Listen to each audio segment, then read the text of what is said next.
I want to talk about body dysmorphia and image and the sexualization of women. So I don't know that everybody's going to love what I have to share.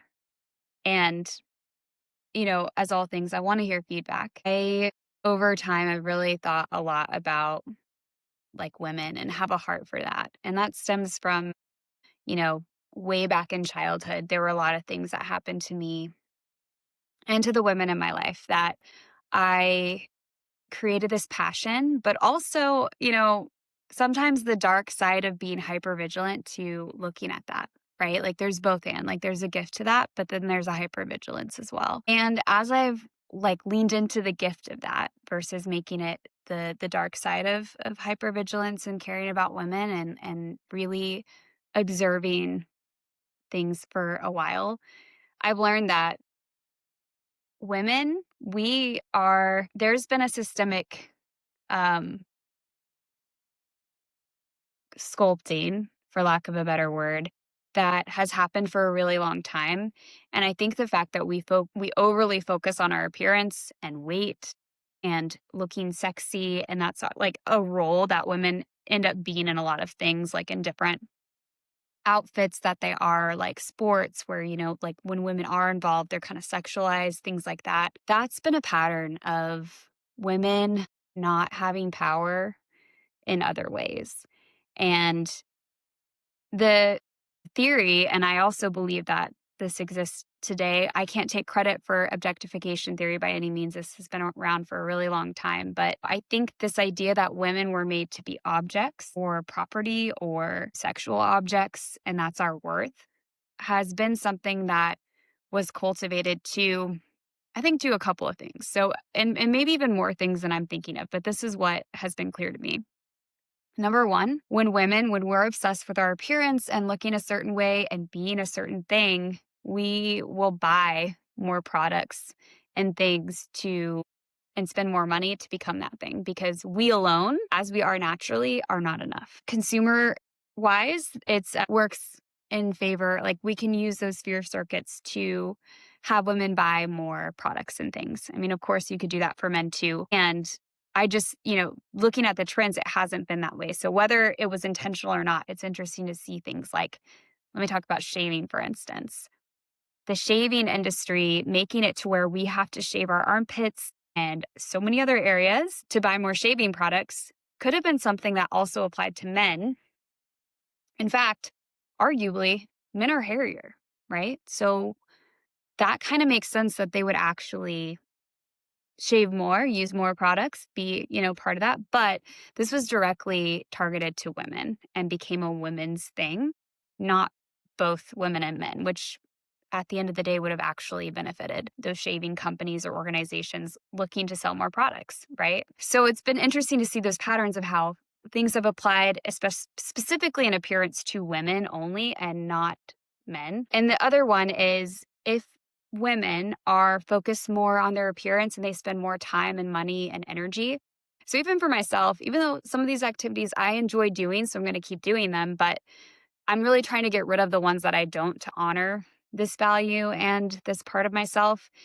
There is so much time and energy that goes into fashion, like what we wear, looking at things, looking at magazines, shopping. Same with beauty products, same with like the application of beauty products. So much of our brain energy, like we only have a certain amount of energy to give to different things in our lives. We put into beauty and our appearance compared to men. That tends to be the trend, right? Not going to say it's across the board. Some men definitely take more energy there than I do. So I will, and it's been something that has been targeted at women. And we even show up still today in our Instagram algorithm. There's been a study where they saw if you identified as a woman, just as you're signing up, you're going to be sent a bunch of beauty stuff from the get-go. And if you click on any of those, you're inundated with even more. And I actually took a screenshot of my, like, not my who I follow, but the page that's like, here's what we suggest for you.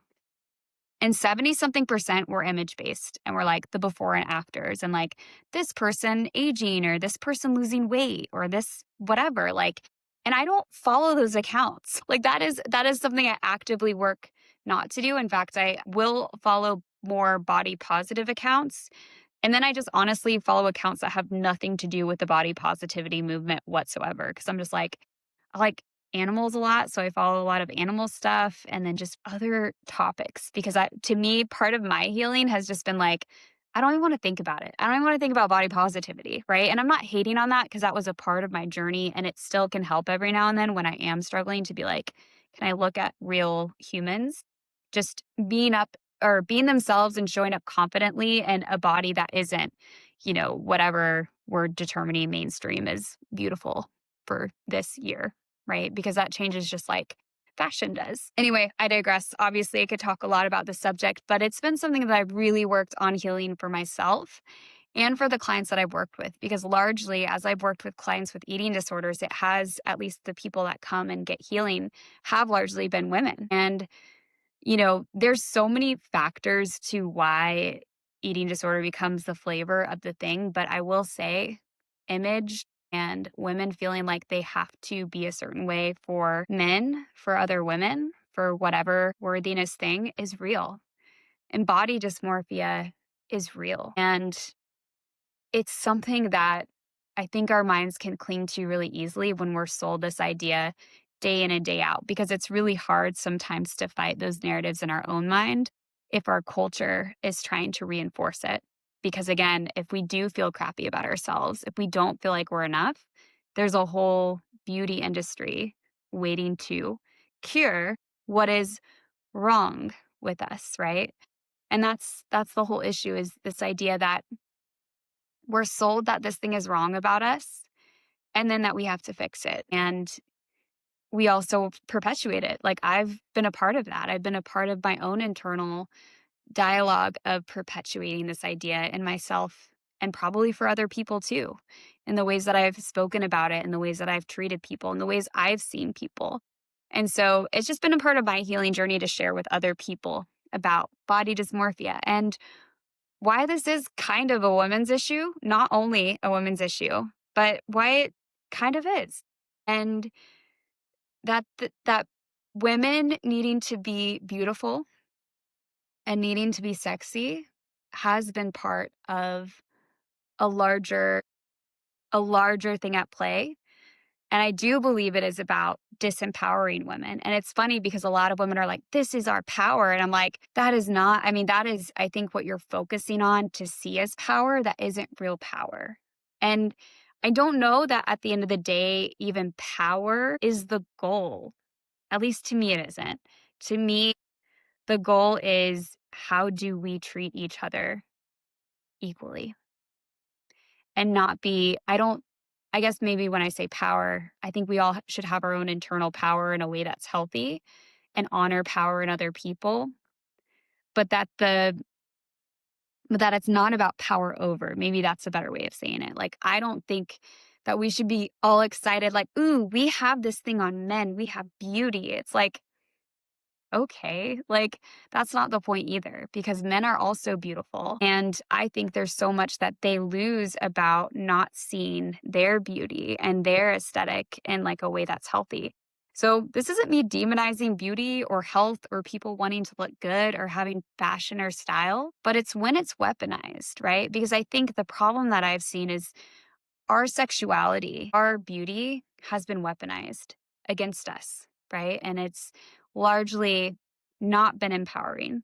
And when people do get their power in that way, um, I mean, I've seen beautiful women who feel awful about themselves and they're trying to play that game, so to speak. It's not truly empowering. And it's not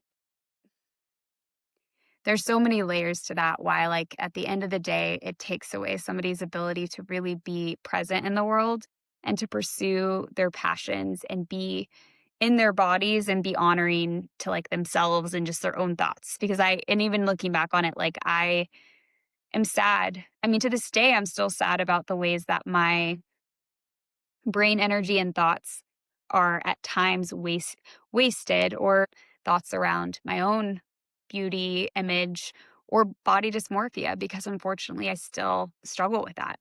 Not like I used to. Not nearly like I used to. Like, I do wanna say there's so much hope, but it used to take up, like, I wanna say, like, 90% of my thoughts, and now I would say it's probably closer to, like, 10, and I am grateful for that. I'd love for it to be closer to, like, 2% or 1%, right? Like, I'd always love it to be less, but, and some days when I'm more stressed, it's more than 10%. I wanna just keep that real. Like, I'm not this, like, perfect human that doesn't get impacted by what I see day to day. And even just, like, looking in the mirror and just being like, "I am aging, and I am this or that," or whatever idea I've created in my mind that I'm supposed to look like, because I think I shared about this in another video, so it's taking me longer than I thought it would. Hopefully, this is helpful for those it's helpful for. When I was 10 years old, I have this memory of looking into a mirror, and at the time I had freckles, so that was also on my list. I've lost my freckles since, and I'm kind of sad. Like, I thought they were really cute now that I look back on it, but I remember hating my freckles and being like, I really need to get rid of those. I remember hating how pale I was. I remember hating my ears. I remember hating my nose. I remember hating my teeth and my hair and my size. Like, I was like, I'm too chubby.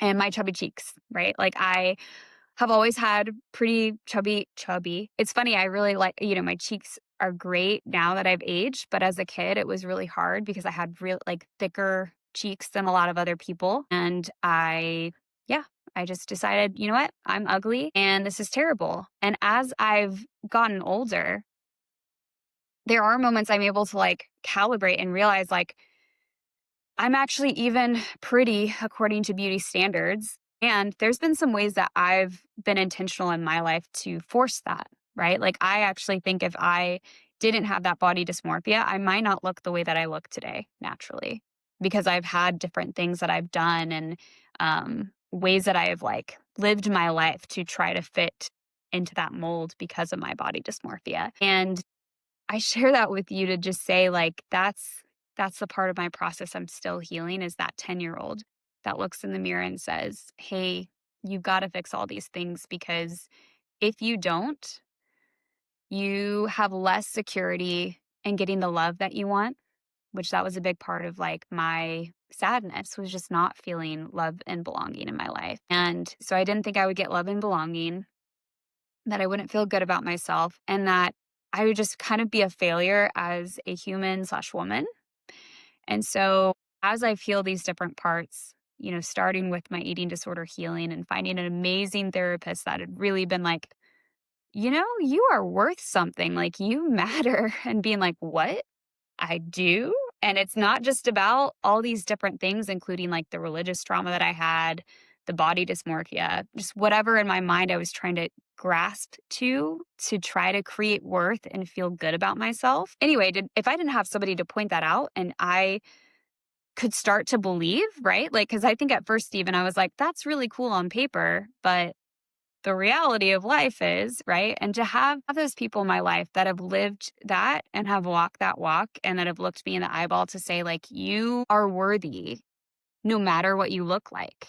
And you are worthy even when you make mistakes. And you are worthy even if you are ugly, according to cultural standards. Because the whole point is that most of us actually don't meet that standard, right? Like, that's why it's like a standard, and it's like kind of wild, and we, like, our eyes gravitate towards it. It's different. It's different than the norm. It's different than what most people look like in whatever form. And most of us will never match that entirely. Most of us won't even match that mostly. Most of us, even if we do ever match that, will at some point not match that. So, it's a really tricky thing that we've been sold, and that we try to work really hard to get to, that, like, when we arrive at this thing that we may never arrive at, that we will somehow be worthy and good enough and have the things in life we want. And I'm here to tell you that's not true.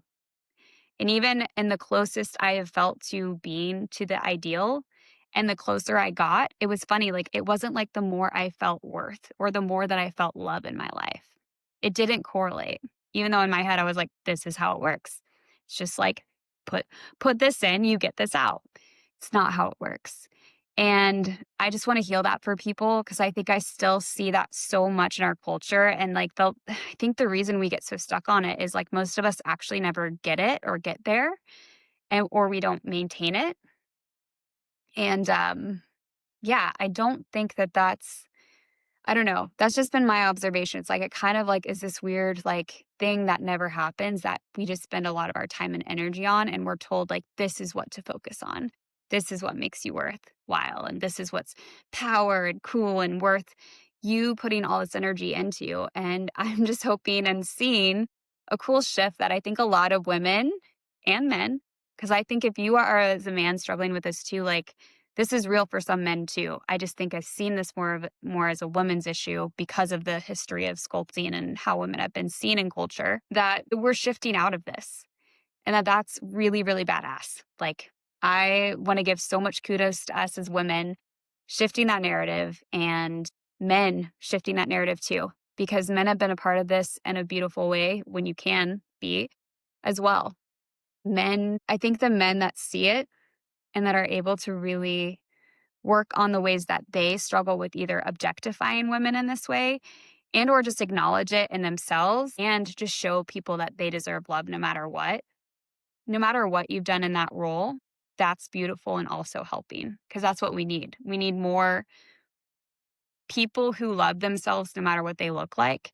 And then people on the other side saying, I love you no matter what you look like. So that is my takeaway about our self love, our body image, and me just sharing a little bit more personally my own journey with that. If there's anything else that could be helpful, I'm happy to share. I think the intent of me sharing these little nuggets that at moments can feel vulnerable has been to be helpful and to provide story to these concepts.